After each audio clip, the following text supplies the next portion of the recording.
की भांति आज भी हम यहाँ पर लाइव चर्चा का कार्यक्रम शुरू कर रहे हैं और यह लाइव चर्चा का जो कार्यक्रम है, यह प्रारंभ हो रहा है और आज का जो विषय है, वह है अपरोक्ष अनुभूति का महत्व। विवेक चूड़ामणि से यह विषय लिया गया है। अपरोक्ष अनुभूति की चर्चा आदि गुरु शंकराचार्य करते हैं। अपरोक्ष अनुभूति क्या है? पहले तो हम ये समझते हैं, फिर अपरोक्ष अनुभूति का महत्व क्या है यह समझ में आएगा। अपरोक्ष अनुभूति के विषय में चलिए विवेक चूड़ामणि में प्रेरणा देने के लिए कुछ बातें बताई गई हैं, वह भी हम चर्चा में लेंगे और साथ ही साथ वास्तव में अनुभूतियां किस प्रकार से होती हैं, कैसे होती हैं, उसको भी हम चर्चा में लेंगे।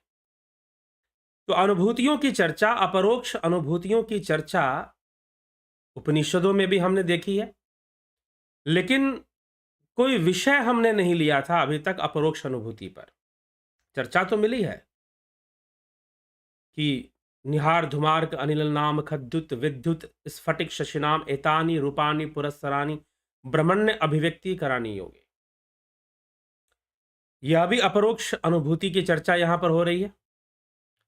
तो अपरोक्ष अनुभूति की चर्चा आज हम यहां पर विवेक चूड़ामणि के माध्यम से करेंगे और समझने का प्रयास करेंगे कि क्या है। तो कल की जो चर्चा थी वो आत्मज्ञान पर थी, जैसा कि आपको विदित है। आत्मज्ञान के महत्व पर थी कि आत्मज्ञान के बिना मुक्ति जो है वह सिद्ध नहीं हो सकती है। चाहे आप अच्छे से शास्त्रों का अध्ययन कर लें, चाहे आप बहुत प्रकार के पूजा पाठ विधान कर लें, ठीक है, लेकिन बिना अनुभूति के, बिना आत्मज्ञान के संभव नहीं है। विनाया रूप सौंदर्यम तंत्री वादन सौष्ठवम प्रजारंजन मात्रम तन्न साम्राज्याय कल्पते वाग वैखरी शब्द झरी शास्त्र व्याख्यान कौशलम वैदुष्यम विदुषाम तद्वद भुक्तये ना तो मुक्तये। अर्थात जिस प्रकार वीणा का रूप लावण्य तथा तंत्री को बजाने का सुंदर ढंग मनुष्यों के मनोरंजन का ही कारण हो सकता है, उससे कुछ साम्राज्य की प्राप्ति कदापि नहीं होती। उसी प्रकार विद्वानों की वाणी की कुशलता, शब्दों की धारावाहिकता, शास्त्र व्याख्यान की कुशलता और विद्वता भोग ही का कारण अंत में बनती हैं, मोक्ष का नहीं बन पाती। यह बात यहां पर बताई गई है और बात भी बिल्कुल सही है। इसीलिए ध्यान योग में प्रवृत्त होना अनिवार्य है। मात्र बाह्य क्रियाकलापों तक ही सीमित नहीं रहना चाहिए, आत्मज्ञान की प्राप्ति करनी चाहिए। भगवान शिव भी स्कंद महापुराण में कहते हैं कि इदम तीर्थमिदम तीर्थ भ्रमंती तामसा जना आत्म तीर्थम न जानंती कथम मोक्षम वरानने। तो इदम तीर्थमिदम, बहुत सारे तीर्थों की यात्रा करने वाले तामसी लोग जो आत्म तीर्थ को ही नहीं जानते, भला उन्हें मोक्ष कैसे प्राप्त होगा। तो यह बात समझाने की कोशिश पहले भी हो चुकी है। तो आत्मज्ञान, आत्मतीर्थ का ज्ञान जरूरी है, अनिवार्य है। लेकिन यह होता कैसे है? इसका प्रारंभ तो अपरोक्ष अनुभूति से होता है। अपरोक्ष अनुभूति मतलब प्रत्यक्ष अनुभूति। प्रत्यक्ष अनुभूति का आना जरूरी है। अब यहां पर किस प्रकार की अनुभूति का बात किया जा रहा है? थोड़ा सा जब भी अनुभव की बात आएगी तो ज्ञान की बात आएगी, और जब भी ज्ञान की बात आएगी तो ज्ञान मीमांसा की बात आ जाएगी। ज्ञान मीमांसा, एपिस्टेमोलॉजी जिसे कहते हैं। दर्शन शास्त्रों का जब हम अध्ययन करते हैं तो उसमें ज्ञान मीमांसा का अध्ययन होता है और बहुत महत्वपूर्ण होता है कि कोई ज्ञान कैसे प्राप्त किया जा रहा है। अगर आपको बताना होता है, अगर आप एक दार्शनिक हैं, ज्यादातर लोग दार्शनिक होने का सही अर्थ नहीं समझते हैं। अगर आप कोई कंक्लूजन देते हैं, कोई थ्योरी देते हैं, अगर उसमें कोई फैक्ट अगर आप देते हैं, तथ्य रखते हैं, तो वह तथ्य आप तक कैसे पहुंचा।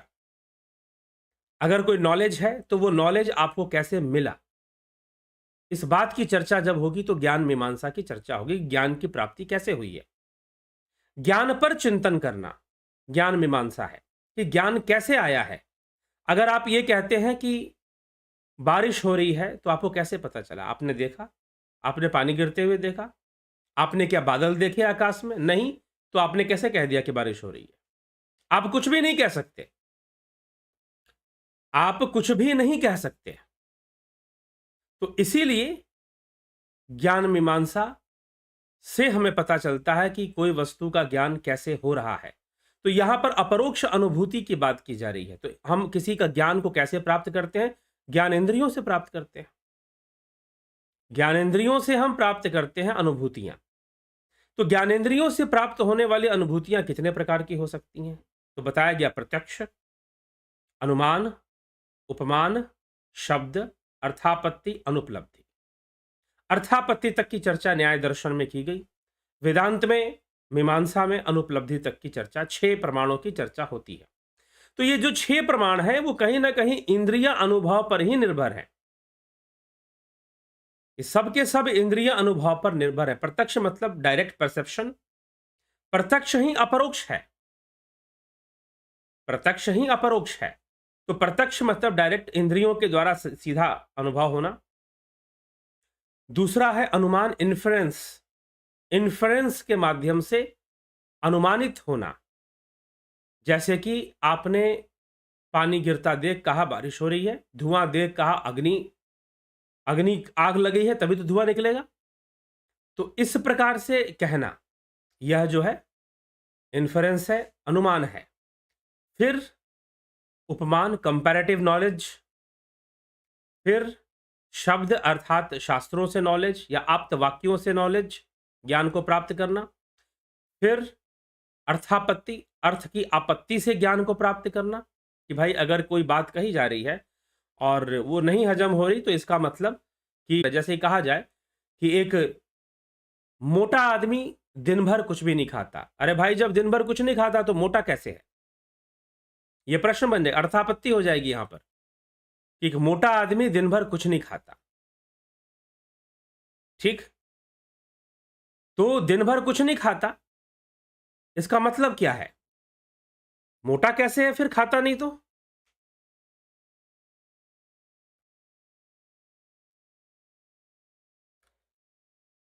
अगर खाता नहीं है तो फिर मोटा कैसे है? तो यह प्रश्न बनेगा। तो इसका मतलब यह है कि रात को खाता है, अगर दिन में नहीं खाता तो रात को दबाकर खाता होगा। फिर यह अर्थ हम निकाल सकते हैं। तो अर्थापत्ति यहां पर हो जाती है। वैसे ही अनुपलब्धि, किसी वस्तु का ना होना, उसकी बाह्य बाह्य साधनों पर निर्भर करते हैं। ये सारे माध्यम बाह्य साधनों पर ही निर्भर करते हैं। लेकिन जो अपरोक्ष अनुभूति है, जो योगज अनुभव है, न्याय दर्शन में इनको योगज अनुभव कहा गया। तो योगज अनुभव अर्थात कि जो ध्यान योग से होने वाली अनुभूतियां हैं, ध्यान योग से होने वाली आंतरिक अनुभूतियां हैं, जिनको हम ट्रांसेंडेंटल एक्सपीरियंसेस भी कहते हैं। ट्रांसेंडेंटल मेडिटेशन के थ्रू ट्रांसेंडेंटल एक्सपीरियंस भी आ जाती हैं। ध्यान योग की सूक्ष्म अनुभूतियां होती हैं। तो ध्यान योग की जो सूक्ष्म अनुभूतियां हैं उन्हीं के लिए आदि गुरु शंकराचार्य यहां पर अपरोक्ष अनुभूति की चर्चा करते हैं। ठीक है, यहां पर वह अपरोक्ष अनुभूति की चर्चा करते हैं। तो थोड़ा सा लग रहा है कि इंटरनेट से बाधा आ रही है, कोई बात नहीं, कुछ देर में ठीक हो जाएगा, आप चिंतित ना हो।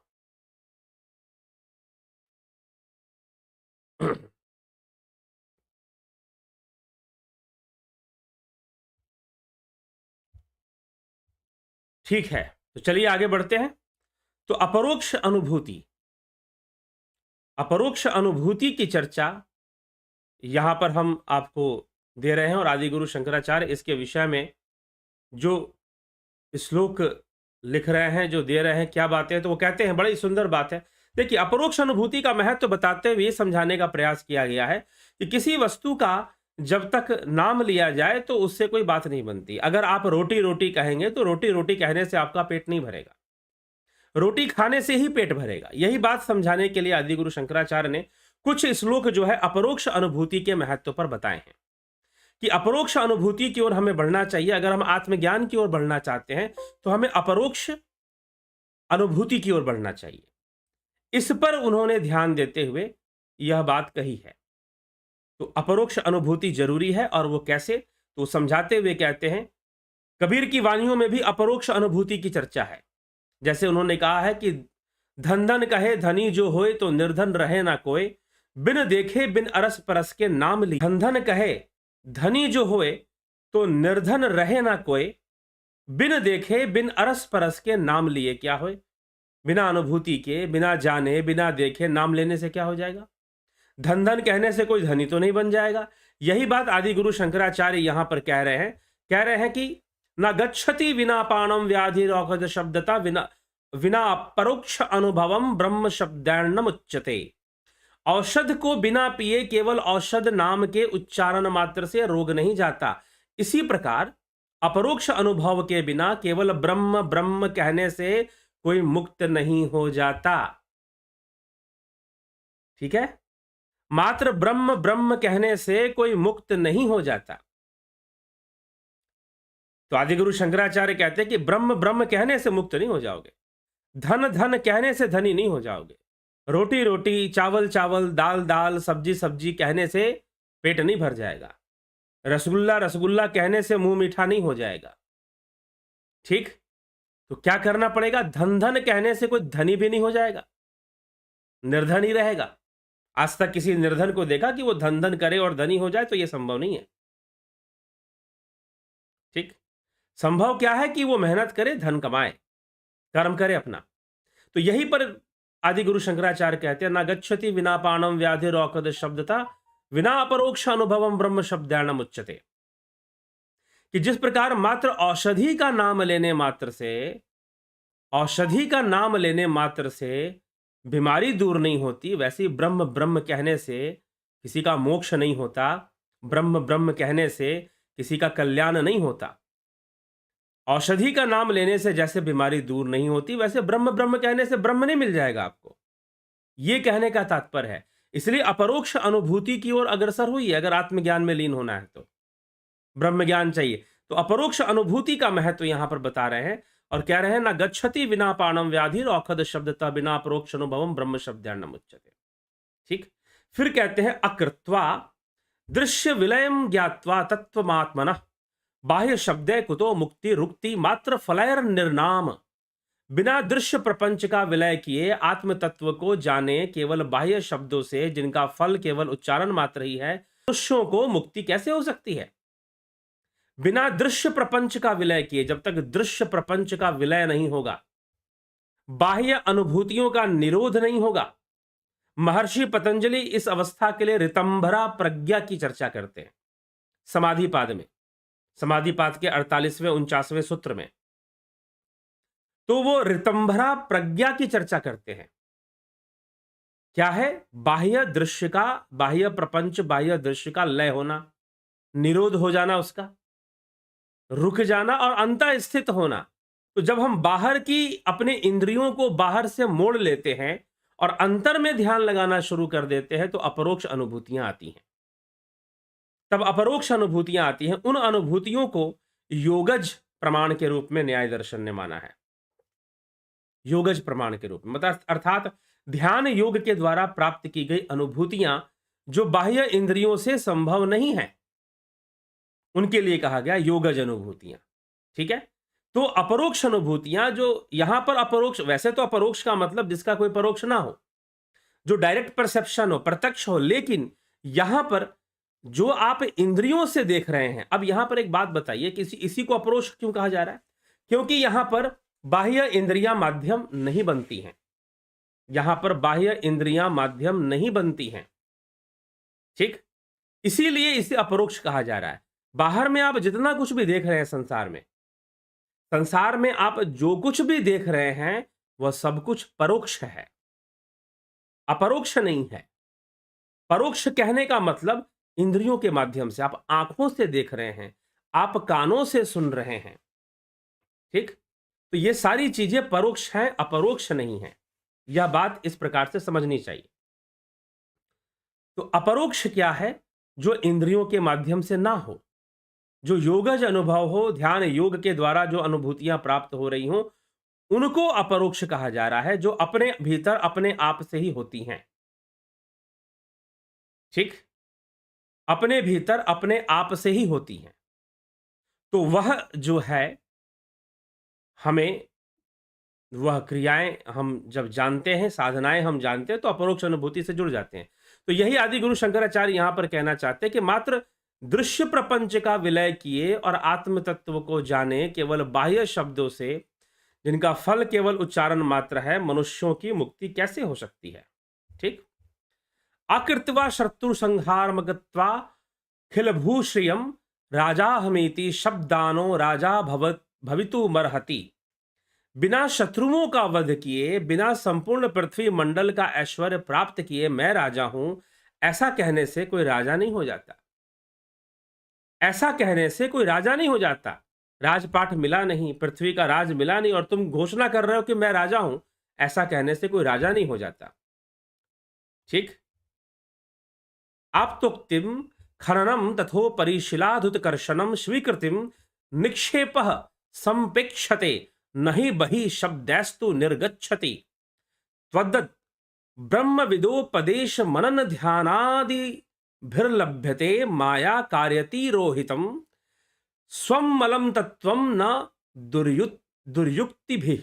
अर्थात प्रथम किसी विश्वसनीय पुरुष के कथन की और फिर पृथ्वी को खोदने, कंकड़ पत्थर आदि को हटाने तथा स्वीकार करने की आवश्यकता होती है।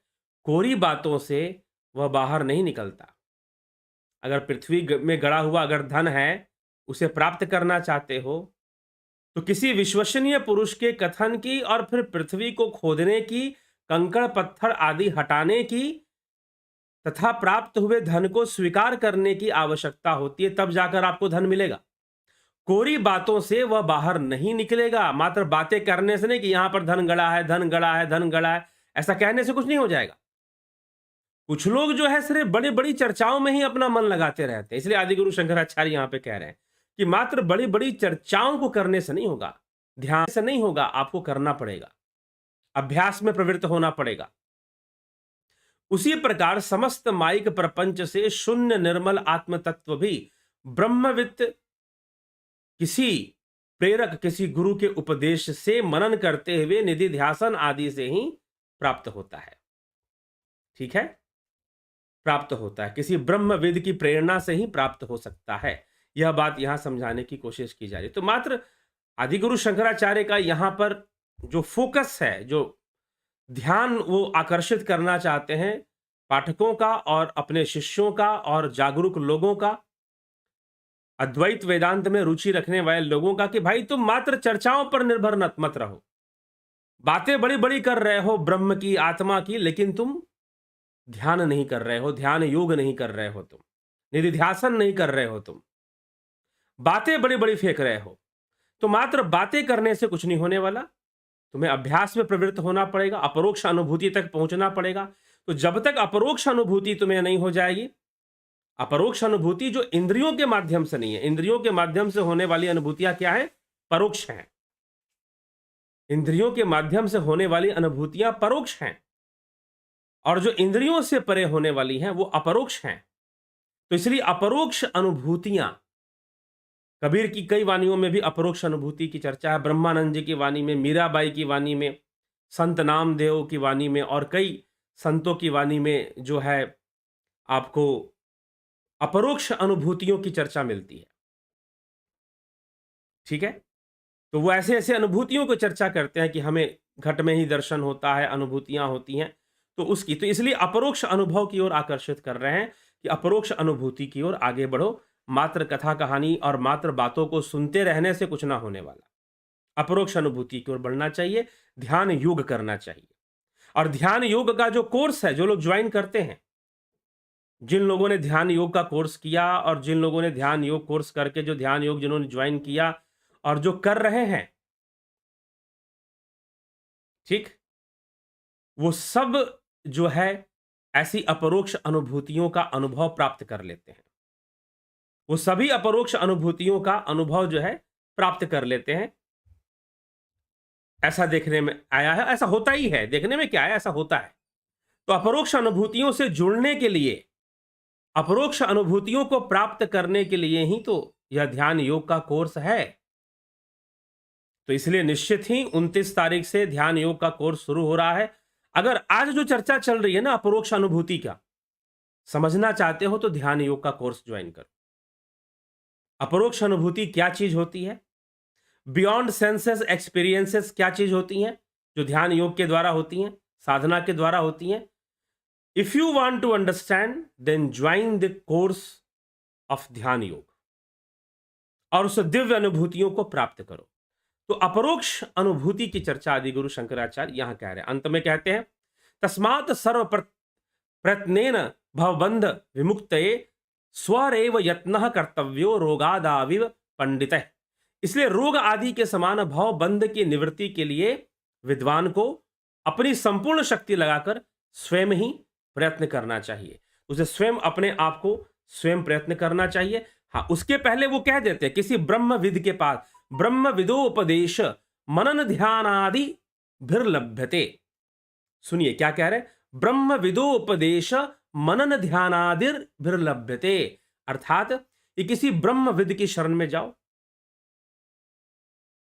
जो ब्रह्म का विद है, जो ब्रह्मविद मतलब जो ब्रह्म के बारे में जानता है, खुद योगी है, ध्यानी है, उससे उपदेश प्राप्त करो। ब्रह्म विदो उपदेश मनन ध्यान आदि, अर्थात ब्रह्मविद की शरण में मनन और ध्यान आदि का लाभ उठाइए, ध्यान योग सीखिए अगर आप अपरोक्ष अनुभूति को प्राप्त करना चाहते हैं। तो आदि गुरु शंकराचार्य यहां पर अपरोक्ष अनुभूति कैसे प्राप्त होगी सब कुछ बता रहे हैं। पहले तो वो अपरोक्ष अनुभूति का महत्व बता रहे हैं कि भाई बिना अपरोक्ष अनुभूति के बात नहीं बनने वाली। जैसे कि औषधि का नाम लेने से बीमारी दूर नहीं होती है, औषधि खाने से बीमारी दूर होती है, वैसे ही बिना अपरोक्ष अनुभूति के मात्र ब्रह्म ब्रह्म कहने से कुछ नहीं होने वाला। ठीक, बिना अपरोक्ष अनुभवम ब्रह्म शब्दान उच्यते। तो मात्र बिना अपरोक्ष अनुभूति के मात्र ब्रह्म ब्रह्म कहने से कुछ होने वाला नहीं है, कोई प्राप्ति आपको होने वाली नहीं है, इसका ध्यान रखिए। तो ये समझा रहे, और ये समझाते हुए आगे फिर कहते हैं कि भाई दृश्य प्रपंच का जब तक इंद्रियों का जो बाह्य गमन है, इंद्रियों की जो बहिर्मुखता है, इंद्रियों की जो बाह्य गमन, जब तक उसका लय नहीं होगा तब तक अपरोक्ष अनुभूति से जुड़ो कैसे? क्योंकि जितनी भी अनुभूतियां हो रही हैं वो इंद्रियों के माध्यम से परोक्ष हैं, अपरोक्ष नहीं है। जितनी भी अनुभूतियां हो रही हैं वो इंद्रियों के माध्यम से परोक्ष है, अपरोक्ष नहीं है। तो यह फिर समझाने की कोशिश कर रहे हैं कि भाई इंद्रियों का लय और इंद्रियों का निरोध आवश्यक है। फिर यहां पर दृश्य प्रपंच का लय होना जरूरी है। फिर कहते हैं कि बिना शत्रुओं का वध किए, बिना संपूर्ण पृथ्वी मंडल का ऐश्वर्य प्राप्त किए, मैं राजा हूं राजा हूं राजा हूं, ऐसा कहने से कुछ नहीं होने वाला। ठीक है, उसी प्रकार धरती में गड़े हुए धन की बातें करने से कुछ नहीं होने वाला। खोदना पड़ेगा, बताने वाला पुरुष चाहिए, खुदाई करना पड़ेगा, मेहनत करनी पड़ेगी, तब अंदर से धन निकलेगा। वैसे ही अगर तुम ब्रह्म को जानना चाहते हो, अगर तुम अपरोक्ष अनुभूति प्राप्त करना चाहते हो तो कोरी बातों से कुछ नहीं होगा। तुम किसी ब्रह्मविद की से प्रेरणा प्राप्त करो और ध्यान शुरू करो। ध्यान लभ्यते माया कार्यति रोहितम स्वमलम तत्वम न दुर्युक्ति भी, अर्थात कि शून्य जो कोरी बातों से कुछ नहीं होगा, उसी प्रकार गुरु के उपदेश से, ब्रह्मविद के उपदेश से, उसके यहां पर गुरु शब्द भी कह दिया जा रहा है परंतु ब्रह्मविद शब्द का प्रयोग आदि गुरु शंकराचार्य ने किया, गुरु शब्द का प्रयोग नहीं किया है। वो कह रहे हैं ब्रह्मविदोपदेश मनन ध्यानादि भिर्लभ्यते। ठीक, तो ब्रह्मविद के साथ मिलकर, ब्रह्मविद का सहयोग प्राप्त कर उनके माध्यम से ध्यान सीखो, ध्यान योग सीखो और ध्यान योग से अपनी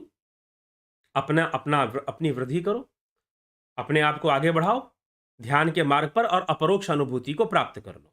तो यह उपदेश यहां पर देने की कोशिश की जा रही है। तो अपरोक्ष और अपने प्रयास से, फिर अंत में कहते हैं तुम्हारा प्रयास ही काम आएगा इसमें। गुरु मार्ग दिखा सकता है, आपको बता सकता है कि कैसे कैसे ध्यान करना है, कैसे कैसे ध्यान में आने वाली बाधाओं से बचना है, कैसे कैसे ध्यान करना है और कैसे कैसे ध्यान योग में आने वाली बाधाओं से बचना है। यह सारी चीजें आपका इसमें सहयोग करेगा, आपको इसमें बताएगा। सांसारिक समस्याओं से कैसे निपटना है, संसार में भोग भी है तो भोग के प्रति कैसे दृष्टिकोण रखना है, ये सारी चीजें गुरु का काम है समझाना, बताना, और वो मार्ग को बहुत ही सरल कर देगा। अन्यथा मार्ग कठिन है, बात सही है। छुरस्य धारा, उपनिषदों ने कहा कि छुरी के धार के ऊपर चलने के बराबर है, ठीक है। परंतु जो बोध का मार्ग है वो ऐसा ही है, परंतु जब कोई ब्रह्मविद मिल जाते हैं, जब कोई बताने वाले मिल जाते हैं, तो सहज होता जाता है, सरल हो जाता है। तो अपरोक्ष अनुभूति भी सरल हो जाती है।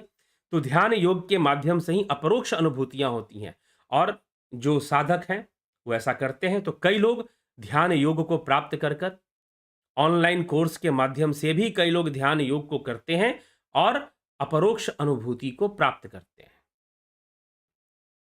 ठीक है। अपरोक्ष अनुभूति को प्राप्त करते हैं, इसीलिए आप भी करिए। कई लोगों ने किया, ज्वाइन किया। कुछ दिनों पहले, लगभग मुझे लगता है कि 20 दिन पहले, एक वीडियो भी हमने डाली थी जिसमें कि कई साधकों के अनुभव शेयर किए थे। उन्होंने बताया था कि हम इसमें बहुत अद्भुत अनुभव करते हैं। अभी भी कई लोग बताते हैं। आज भी किसी एक कोर्स करने वाले साधक का फ़ोन आया और कहा कि मैं ऐसे-ऐसे अनुभव करता हूँ ध्यान योग में, जब मैं साधना करता हूँ, तो कई प्रकार के मुझे नाद सुनाई देते हैं, और फिर ध्यान योग में ही बहुत तरह की अनुभूतियाँ मुझे प्राप्त होती हैं, ठीक है? तो इस प्रकार से जब हम ध्यान योग के मार्ग पर चलेंगे, तो निश्चय ही जो है हम उसको समझ पाएँगे, ठीक है? तो ये चीज़ है। तो चलिए, इसके तो यही अपरोक्ष अनुभूति की चर्चा आदि गुरु शंकराचार्य ने यहाँ पर किया है, ठीक? तो हम इसको कर कर ही अपने लक्ष्य तक पहुँच सकते हैं, और यह मात्र ध्यान योग के द्वारा ही संभव है, ठीक? चलिए, आगे बढ़ते हैं और आपके कमेंट्स भी देख लेते हैं कौन क्या कहता है। ध्यान योग करना चाहते हैं, ध्यान योग का कोर्स ज्वाइन करना चाहते हैं आप, तो फिर आप जो है इसको आप व्हाट्सअप कर कर आप डिटेल ले लीजिए कि कैसे ध्यान योग का कोर्स ज्वाइन करना है। कई लोगों ने डिटेल लिए हैं और कुछ लोगों ने ज्वाइन कर भी लिया है। 29 तारीख से शुरू होगा, 28 तारीख तक ज्वाइनिंग होगी। आप करिए इसको, ठीक? चलिए, आगे बढ़ते हैं और चर्चा करते हैं। हरिमोहन गुप्ता जी क्या कह रहे हैं? 4 तरह की मुक्ति बताइए, क्या यह परम धाम के लिए सायुज्य आदि? कृपया मार्गदर्शन करें। सायुज्य आदि का क्या मतलब है जी? पूरा नाम उसका पूरा लिखिए, चारों प्रकार की जो भी मुक्ति का आप चर्चा करना चाहते हैं। हाँ, मुक्तियाँ होती हैं, इसमें सही बात है कि 2 प्रकार की मुक्ति तो ऐसे ही है कि एक सिद्धि के द्वारा, एक अगर महर्षि पतंजलि की हम बात करें तो ऋतंभरा प्रज्ञा में वह जो साधक है वो जीवन मुक्त हो जाता है, इंद्रिय बाह्य इंद्रियों से मुक्ति मिल जाती है वहाँ पर, ठीक है? और भी कई अवस्थाओं का अलग-अलग शास्त्रों में अलग-अलग प्रकार से चर्चा की गई है, ठीक? तो यही है, तो योग शास्त्र के अंदर जो चर्चा की गई है मुक्ति की, वो वहाँ पर प्रथम मुक्ति बाह्य इंद्रियों से है, शरीर से है, और उसके बाद आखिरी मुक्ति कैवल्य को। तो निर्बीज समाधि, सबीज समाधि की चर्चा की गई, दोनों मुक्ति है। सबीज समाधि भी मुक्ति है, निर्बीज समाधि भी मुक्ति है, ठीक? लेकिन जो अंततः जीवत्व की अवस्था से जो मुक्ति है, वो निर्बीज से ही संभव है, कैवल्य से ही संभव है। रूपलाल विश्वकर्मा जी, जितेंद्र साहू जी, हरिमोहन गुप्ता जी, सूक्ष्म शरीर में परिवर्तन होता है या नहीं? होता है, बिल्कुल होता है, क्यों नहीं परिवर्तन होता है? अभी तो सूक्ष्म शरीर का विषय आने वाला है। अभी तो सूक्ष्म शरीर का विषय यहाँ पर विवेक चूड़ामणि में आने वाला है, ठीक? क्या हमारे कर्म संस्कारों में सब परिवर्तन नहीं आ रहा? क्या हमारी भावनाओं में परिवर्तन नहीं आ रहा? और जब आ रहा है तो सूक्ष्म शरीर में भी परिवर्तन आ ही रहा है। अवधेश कुमार, उषा श्रीवास्तव जी, भूप सिंह खिचर जी, सविता नायक, ताते उमा मोक्ष नहीं पायो, दशरथ भेज भगति मन लायो, वेद भक्ति क्या है? दशरथ भेज भगति ताते उमा मोक्ष नहीं पायो दशरथ भेज, भगति मन लायो, वेद भक्ति क्या है कृपया समझा। ये मानस का विषय है। जब मानस व्याख्या करेंगे तो उसकी चर्चा करेंगे। बाकी वेद भक्ति क्या है, वेद को ही भगवान माना है। आचार्य कुमारिल भट्ट ने वेद को ही भगवान बताया कि वेद स्वयं ही भगवान है, क्योंकि वेद ही सारे भगों को संभालने वाले हैं और सारे भगों से संपन्न है, इसीलिए वेद को भगवान भी कहा है। तो मन वेद भक्ति क्या है, तो वेद भक्ति भेज भक्ति या वेद भक्ति, दशरथ वेद भक्ति मन लाए। हाँ, वेद भक्ति मतलब वेद का ज्ञान, आत्मज्ञान।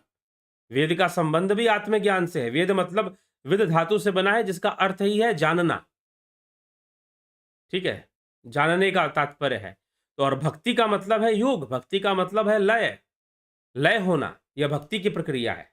ठीक, तो शब्दों से यही अर्थ निकलता है। बाकी उस पूरे प्रसंग को पढ़ेंगे तो पूरा अर्थ हमें समझ में आ जाएगा कि क्या किस संदर्भ में कौन सी बात कही जा रही है।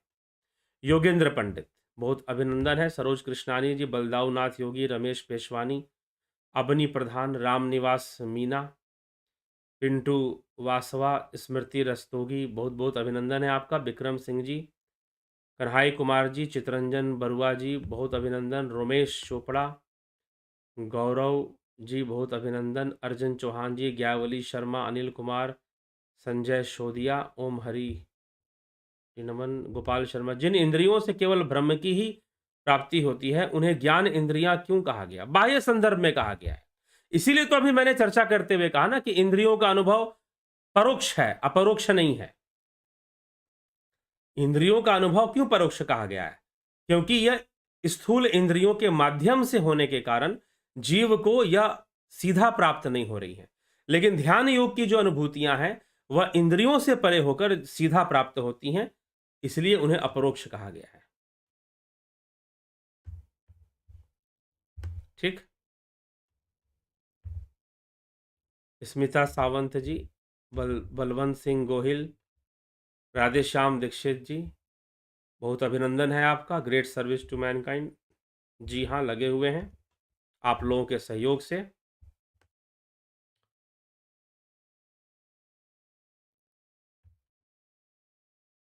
ठीक, बलवंत सिंह गोहिल जी नो साउंड लिख रहे हैं, साउंड तो आ ही रहा है वैसे।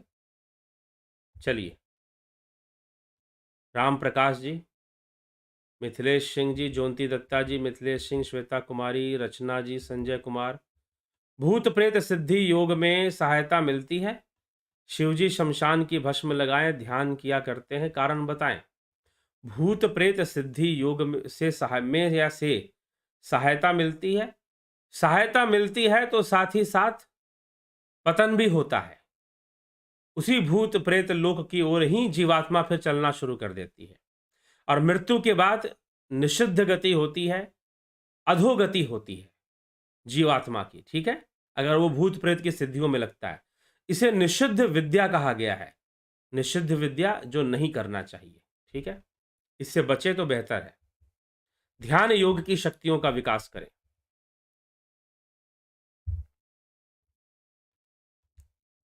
ठीक, बिमला शाह जी, बहुत अभिनंदन। चंद्रेश्वर पांडे जी, इंद्रियों की अनुभूति तो प्रत्यक्ष होता है, तो इसे परोक्ष क्यों कहा जा रहा है। ज्योति दर्शन नाद श्रवण परोक्ष है या ज्योति श्रवण दर्शन नाद श्रवण अपरोक्ष है, अपरोक्ष है।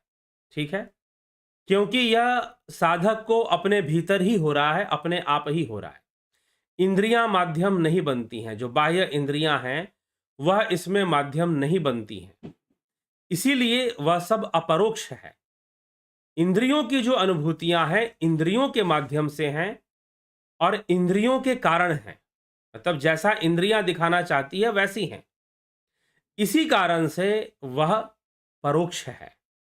परोक्ष मतलब किसी के माध्यम से है, डायरेक्ट परसेप्शन नहीं है। लेकिन जो योग के अनुभव है, जो ध्यान योग की अनुभूति है, ज्योति दर्शन नाद श्रवण आदि की जो बातें करते हैं, वो भीतर ही भीतर जीव को होती हैं। वह इंद्रियों पे, उसे ब्रह्मानंद जी की वाणी आती है कि बिन भूमि एक महल बना है, तामे जोत उजारी रे, अंधा देख देख सुख पावे, बात बतावे सारी रे। बिना बजावे निस्दिन बाजे, घंटा शंख नगाड़ी रे, बहरा सुन सुन मस्त होता है, तनकी सुधी बिसारी रे। बिना बजावे निस्दिन बाजे, घंटा शंख नगाड़ी रे। ठीक, तो इस प्रकार से है। और इंद्रियों के माध्यम से जो हो रही है वो परोक्ष है। अर्जुन पाटिल जी, बहुत अभिनंदन। चंद्रेश्वर पांडे या अपरोक्ष, ठीक है, हो गई चर्चा। सविता नायक जी, पांडे जी, चर्चा हो चुकी है इस पर। ठीक, आगे चलते हैं। थोड़ा सा स्क्रीन अप डाउन हो जा रहा है अपने आप, चलिए कोई बात नहीं। श्वेता कुमारी जी, बहुत अभिनंदन।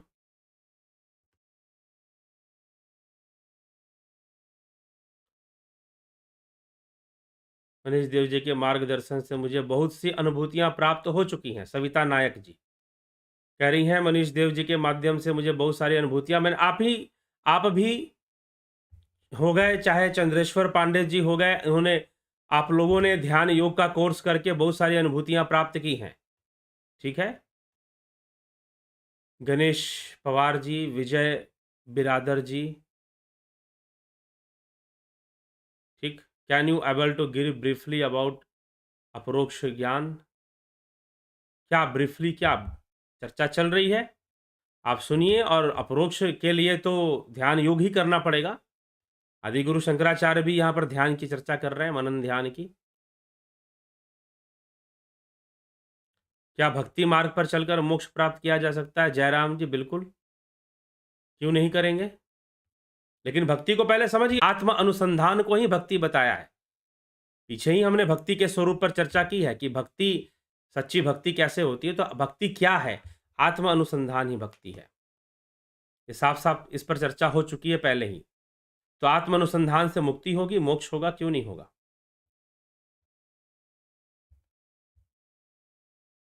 ठीक, तो इसके लिए चिंता करने की जरूरत नहीं है। वीरेंद्र मिश्रा, नमः शिवाय। अपरोक्ष अनुभूति में ब्रह्मा विष्णु महेश ज्ञान देते हुए प्रतीत होते हैं कि कोई फायदे नहीं है। शाम नहीं, ऐसी कोई बात नहीं है। ब्रह्मचर्य के फायदे हैं जी, क्यों नहीं है। मानव अधा श्रद्धा निर्मूलन, मैंने ये जानते नहीं है ये क्या, कौन सी संस्था वाले हैं या क्या है, मुझको नहीं पता, मैंने सुना नहीं है ये नाम। शाम मां श्रद्धा निर्मूलन क्या चीज है और कौन सी संस्था है, कौन से गुरुजी चलाते हैं, मुझको नहीं पता है। ब्रह्मचर्य के कोई फायदे नहीं है, ऐसी बात नहीं है। कौन कहता है ब्रह्मचर्य के फायदे नहीं है? पहले हाँ, ब्रह्मचर्य को लोग समझते नहीं है कि ब्रह्मचर्य क्या चीज है। ब्रह्मचर्य क्या है, इस विषय को सही से समझने वाले बहुत कम लोग। मात्र विवाह न करना आदि को ही, या स्त्री पुरुष का संग ना करे, पुरुष स्त्री का संग ना करे, मात्र इतना ही वह ब्रह्मचर्य मानते हैं। इसी को सिर्फ ब्रह्मचर्य कह देते हैं। तो ब्रह्मचर्य मात्र इतना ही नहीं है। ठीक है, ये आप समझिए, इस विषय को समझ लीजिए। तो ब्रह्मचर्य की समझ सही से पैदा होनी चाहिए, तभी जाकर ब्रह्मचर्य होगा, नहीं तो ब्रह्मचर्य भी नहीं होगा। तो ये काम करें आप अपना, और इसको समझें और आगे बढ़ें। ध्यान योग की अगर अपरोक्ष अनुभूति का विषय समझना है, अपरोक्ष अनुभूति को प्राप्त करना है, तो निश्चय ही ध्यान योग का कोर्स ज्वाइन कीजिए, जो कि 29 नवंबर से 29 नवंबर से शुरू हो रहा है। शुरू कीजिए और उसका पूरा पूरा लाभ उठाइए। ठीक, तभी जाकर ध्यान योग के द्वारा ही अपरोक्ष अनुभूतियों का भी अनुभव होकर समझ में आ सकता है कि अपरोक्ष अनुभूति किसे कहेगी। इसलिए कई लोग जो यहाँ पर लिख रहे हैं कि हाँ मैंने कोर्स किया और मुझे अनुभूति प्राप्त हुई, तो आप भी कोर्स करिए और अनुभूति को प्राप्त कीजिए। ठीक है, तो चलिए, ये कोर्स की जानकारी, उसका कितना बिल्कुल शुल्क होता है जी, दक्षिणा होती है उसकी, आपको देना पड़ता है, ताकि जो भी ज्वाइन कर रहा है एक गंभीरता से ज्वाइन करे। वो हल्के में ऐसे नहीं भी मन किया तो ज्वाइन कर लिया, नहीं तो नहीं।